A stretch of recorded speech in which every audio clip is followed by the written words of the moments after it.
मित्रांनो नमस्कार आणि खूप खूप स्वागत.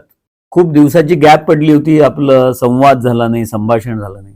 आज एक ज्वलंत आणि चांगला विषय घेऊन आपल्यासमोर येतो आहे, चर्चा करतो आहे. विषय आहे की सेमीकंडक्टर क्षेत्रातील महत्वाकांक्षा पूर्ण करण्याचे भारताचे सुप्त सामर्थ्य.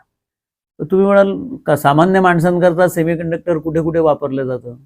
तर त्याच्यामध्ये मुख्य आहे स्मार्टफोन्स. जे तुम्ही आज स्मार्टफोन वापरतो आपण, त्याच्यामध्ये सेमीकंडक्टर चिप आहे. ईव्हीज आणि ऑटोमोबाईल्स हे जे आपण आज आता इलेक्ट्रिक व्हेकल्स पाहतो त्याच्यामध्ये चिप आहे.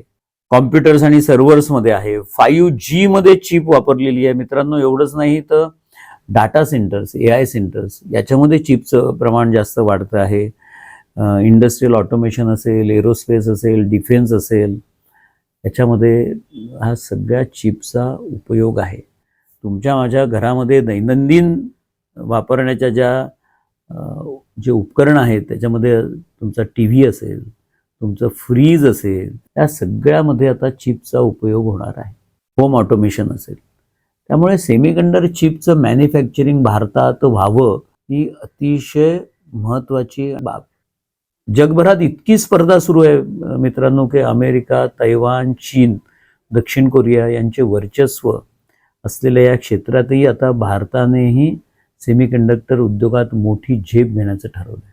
पंतप्रधान मोदींनी नुकत्याच झालेल्या 15 ऑगस्टच्या कार्यक्रमात स्वातंत्र्य दिनानिमित्त देखील त्यांनी उत्पादन सेमीकंडक्टर्स, खास करून MSME सूक्ष्म लघु मध्यम उद्योगावरचे लक्ष अधोरेखित केलेले आहे.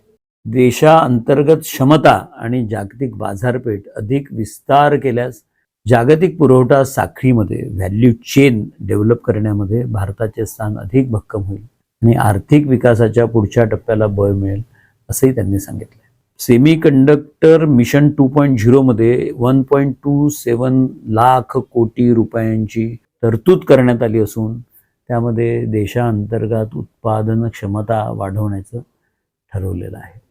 पण प्रत्येक नवीन गोष्टींमध्ये अडथळे येणारे ठरलेलंच आहे. या क्षेत्रातील आव्हानं देखील मोठी आहेत. सेमीकंडक्टर उत्पादनासाठी प्रचंड भांडवलकी गुंतवणुकीची गरज आहे. ही फॅब लॅब मित्रांनो करोडोमध्ये जाते.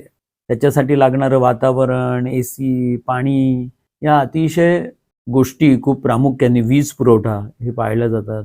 त्याचबरोबर अत्याधुनिक तंत्रज्ञान, सातत्यपूर्ण वीज पुरवठा जे आत्ताच मी बोललो, शुद्ध पाणी, रसायने आणि प्रशिक्षित मनुष्यबळाची आवश्यकता असते. चिप डिझाईन पासून प्रत्यक्ष उत्पादन आणि जागतिक बाजारपेठेमध्ये विक्री ही जी संपूर्ण व्हॅल्यू चेन आहे मित्रांनो, त्याची साखळी भारतात विकसित करणे अत्यावश्यक झालेलं आहे. पण जितकी आव्हाने आहेत तितक्या संधी आहेत. भारताला आत्मनिर्भर भारत बनायचं असेल तर सगळ्यात सध्या उत्पादन क्षमता आणि आर्थिक विकास जर कुठली एक तांत्रिक संधी मिळाली असेल तर ती आहे सेमीकंडक्टर. मित्रांनो सर्वात मोठी ताकद जी भारताची आहे ते म्हणजे कुशल अभियंते आणि भारतात अनेक कंपन्यांमध्ये असलेले संशोधन व डिझाईन केंद्रे. त्याशिवाय मोठी देशांतर्गत बाजारपेठ, इलेक्ट्रॉनिक उत्पादनांचा वाढता विस्तार, जागतिक कंपन्यांना त्यांच्या पुरवठा साखळीत विविधता आणण्याची गरज असल्याने भारताला देखील मोठी संधी.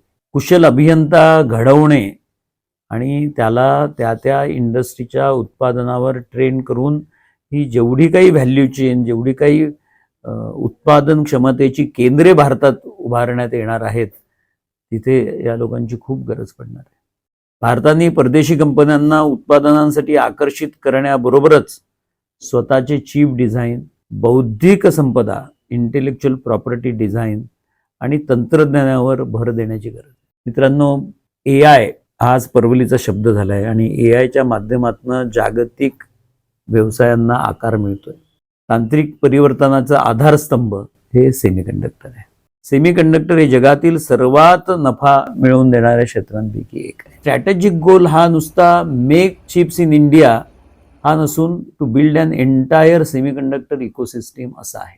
इम्पोर्ट डिपेंडन्स असलेल्या भारताला या सेमीकंडक्टर मिशन 2 पासून खूप फायदा होणार आहे.